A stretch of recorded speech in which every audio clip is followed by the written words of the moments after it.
Assalamualaikum warahmatullahi wabarakatuh. Saya Egy P. Mahestiani, NIM 2020333036 akan mempresentasikan hasil kerja saya.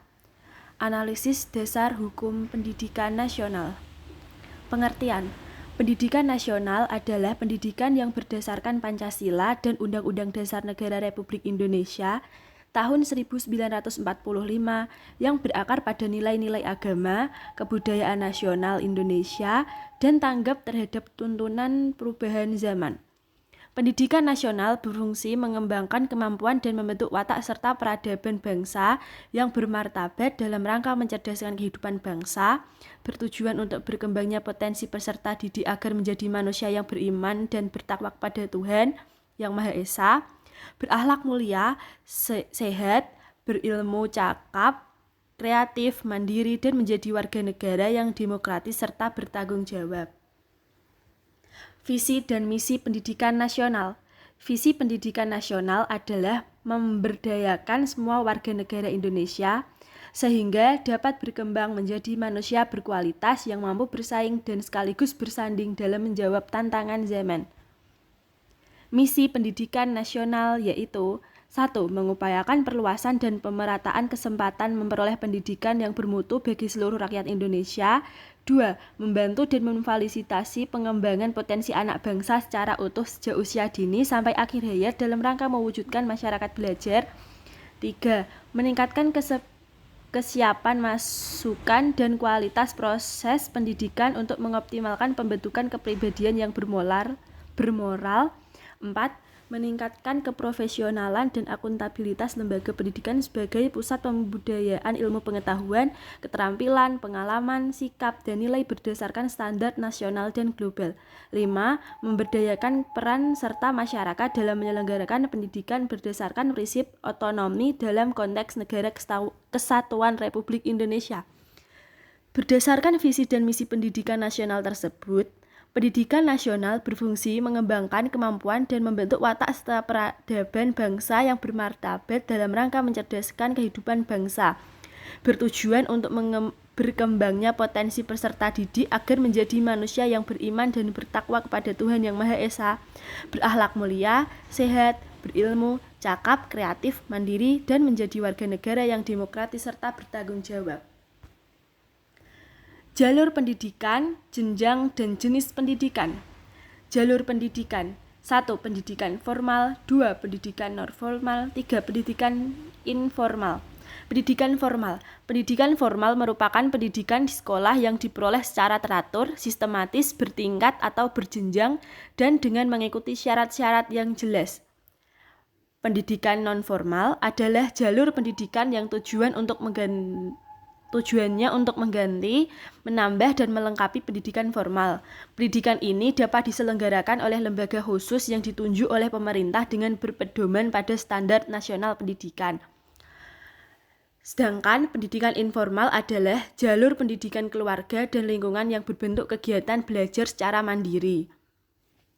Jenjang, yaitu ada jenjang pendidikan dasar, pendidikan menengah, pendidikan tinggi. Pendidikan dasar merupakan jenjang pendidikan yang melandasi jenjang pendidikan menengah. Pendidikan dasar berbentuk sekolah dasar dan madrasah ibtidaiyah atau bentuk lain yang sederajat serta sekolah menengah pertama dan madrasah tsanawiyah atau bentuk lain yang sederajat. Pendidikan menengah merupakan lanjutan pendidikan dasar. Pendidikan menengah terdiri atas pendidikan menengah umum dan pendidikan menengah kejuruan. Pendidikan menengah berbentuk sekolah menengah atas, madrasah aliyah, sekolah menengah kejuruan, dan madrasah aliyah kejuruan atau bentuk lain yang sederajat. Sedangkan pendidikan tinggi merupakan jenjang pendidikan setelah pendidikan menengah yang mencakup program pendidikan diploma, sarjana, magister, spesialis, dan doktor yang diselenggarakan oleh perguruan tinggi. Pendidikan tinggi diselenggarakan dengan sistem terbuka. Pendidikan tinggi diselenggarakan dengan sistem terbuka. Perguruan tinggi dapat berbentuk akademi, politeknik, sekolah tinggi, institut, atau universitas. Perguruan tinggi berkewajiban menyelenggarakan pendidikan, penelitian, dan pengabdian kepada masyarakat. Perguruan tinggi dapat menyelenggarakan program akademik, profesi, atau vokasi. Jenis pendidikan. 1. Pendidikan umum. Pendidikan umum adalah jenis pendidikan dasar dan menengah yang memprioritaskan perluasan pengetahuan yang diperlukan oleh peserta didik untuk melanjutkan pendidikan ke jenjang yang lebih tinggi. Pendidikan ini seperti sekolah dasar, sekolah menengah pertama, dan sekolah menengah atas. 2. Kejuruan. Pendidikan kejuruan adalah pendidikan menengah yang mempersiapkan peserta didik terutama untuk bekerja dalam bidang tertentu. 3. Pendidikan akademik. Pendidikan akademik merupakan sistem pendidikan yang mengarah pada penguasaan dan pengembangan disiplin ilmu pengetahuan, teknologi, dan seni tertentu. 4. Pendidikan profesi. Pendidikan profesi merupakan lanjutan dari pendidikan akademik ketika kamu sudah mendapatkan gelar sarjana, S1. Pendidikan profesi dipersiapkan untuk peserta didik agar memiliki pekerjaan dengan persyaratan keahlian khusus dan juga mendapatkan gelar profesi atau keahlian tertentu. 5. Pendidikan vokasi adalah pendidikan mengacu kepada penguasaan keahlian terapan tertentu. Dengan demikian, pendidikan terapan yang kamu dapatkan, kamu akan lebih banyak praktik dibandingkan teori. Pendidikan vokasi merupakan kebalikannya dari pendidikan akademik. Praktek dan teorinya berbanding 60:40. 6. Pendidikan keagamaan. Pendidikan keagamaan adalah pendidikan dasar, menengah, dan tinggi yang mempersiapkan peserta didik untuk dapat menjalankan peranan yang menuntut penguasaan pengetahuan tentang ajaran agama dan menjadi ahli ilmu agama. 7. Ini yang terakhir, yaitu pendidikan khusus. Pendidikan khusus adalah penyelenggaraan pendidikan untuk peserta didik yang berkelainan atau peserta didik yang memiliki kecerdasan luar biasa yang diselenggarakan secara inklusif atau bergabung dengan sekolah biasa atau berupa satuan pendidikan khusus pada tingkat pendidikan dasar dan menengah. Peran serta masyarakat. Peran serta masyarakat dalam pendidikan meliputi peran serta perseorangan, kelompok, keluarga, organisasi profesi, pengusaha, dan organisasi kemasyarakatan dalam penyelenggaraan dan pengendalian mutu pelayanan pendidikan. Masyarakat dapat berperan sebagai sumber, pelaksana, dan penggunaan hasil pendidikan.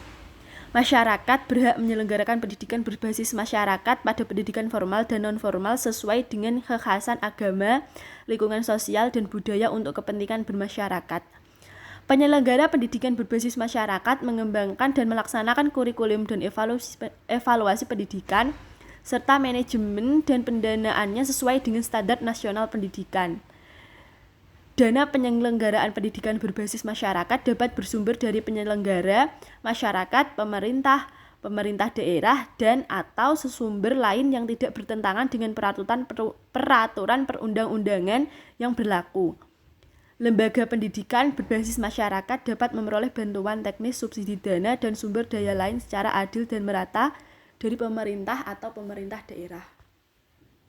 Penyelenggara pendidikan oleh lembaga negara lain. Satuan pendidikan yang diselenggarakan oleh perwakilan negara asing di wilayah negara Kesatuan Republik Indonesia. Bagi peserta didik warga negara asing dapat menggunakan ketentuan yang berlaku di negara yang bersangkutan atas persetujuan pemerintah Republik Indonesia. Lembaga pendidikan asing yang terakreditasi atau yang diakui di negara dapat menyelenggarakan pendidikan di wilayah negara Kesatuan Republik Indonesia sesuai dengan peraturan perundang-undangan yang berlaku. Lembaga pendidikan asing pada tingkat pendidikan dasar dan menengah wajib memberikan pendidikan agama dan kewarganegaraan bagi peserta didik warga negara Indonesia. Penyelenggara pendidikan asing wajib bekerja sama dengan lembaga pendidikan di wilayah negara Kesatuan Republik Indonesia dengan mengikutsertakan tenaga pendidik dan pengelola warga negara Indonesia. Kegiatan pendidikan yang menggunakan sistem pendidikan negara lain yang diselenggarakan di wilayah negara Kesatuan Republik Indonesia dilakukan sesuai dengan peraturan perundang-undangan yang berlaku. Permen pendukung. Peraturan Menteri Pendukung. 1. Setiap warga negara mempunyai hak yang sama untuk memperoleh pendidikan yang bermutu. 2. Warga negara yang memiliki kelainan fisik, emosional, mental, intelektual, atau sosial berhak memperoleh pendidikan khusus. Sekian presentasi dari saya. Apabila ada salah dan kata, saya mohon maaf. Wassalamualaikum warahmatullahi wabarakatuh.